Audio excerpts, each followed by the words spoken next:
It's Wednesday afternoon. லஞ்சுக்கு fish இல்லைன்னா ஏதாவது நான்வெஜ் எடுக்கலான்னு தான் பார்த்தேன். அதுக்கப்புறம் அவங்களுக்கு இன்றைக்கி 12:30க்குள்ளே ஆஃபீஸ் போகணுன்னு சொல்லிட்டாங்க. சரி இனிமேல் போய் வாங்கிட்டு வந்து செய்கிறதுலாம் சாத்தியமே இல்லைன்னு வெஜ்ஜே செஞ்சுட்டேன். எனக்கு ரொம்ப பிடிச்ச காம்பினேஷன்னா கூட்டும் ஏதாவது வறுவல் மாதிரி செஞ்சு சாப்பிட்றதுக்கு ரொம்ப பிடிக்கும். இன்றைக்கி புடலங்காய் போட்டு கூட்டு பண்ணிவிட்டு சௌ வறுவல் மாதிரி பண்ணியிருந்தேன். சீக்கிரமாக செஞ்சிடலான்னு நினச்சிட்டே இருக்கும்போதே கரண்ட் போயிடுச்சு. என்ன பண்ணுறதுன்னு தெரியல. தேங்காய் அரைச்சி ஊற்றினா நல்லாயிருக்கும். பட் இல்லைனாலும் செஞ்சுக்கலாம் கூட்டு. ஃபோன் பண்ணி கேட்டால் இப்போதைக்கு வராது, 20 மினிட்ஸ்க்கு மேலே ஆகும்னு சொல்லிட்டாங்க. வெயிட் பண்ணிகிட்ருக்க டைமுக்கு செஞ்சிடலான்னு சொல்லி தேங்காய் ஊற்றாமலே செஞ்சுட்டேன்.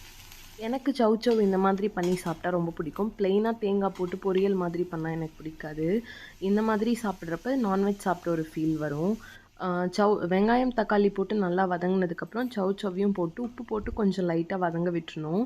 வதங்கின உடனே மஞ்சத்தூள் கொஞ்சம், மிளகாய்த்தூள் கொஞ்சோண்டு, கரம் மசாலா போட்டு கொஞ்சமாக தண்ணி ஊற்றி சிம்லேயே மூடி போட்டு வேக வச்சு சாப்பிட்டா சூப்பராக இருக்கும். கண்டிப்பாக ட்ரை பண்ணி பாருங்கள். ஈவினிங் போல் பாயசம் சாப்பிட்ணுன்னு ரொம்ப கிரேவிங்ஸ் ஆகிடுச்சு. ஏதாவது ஸ்வீட் எடுத்துக்கணுன்னு சரின்னு சொல்லி ஈவினிங்கும் அதே பாசிப்பருப்பு வச்சு பாயசம் பண்ணி சாப்பிட்டேன்.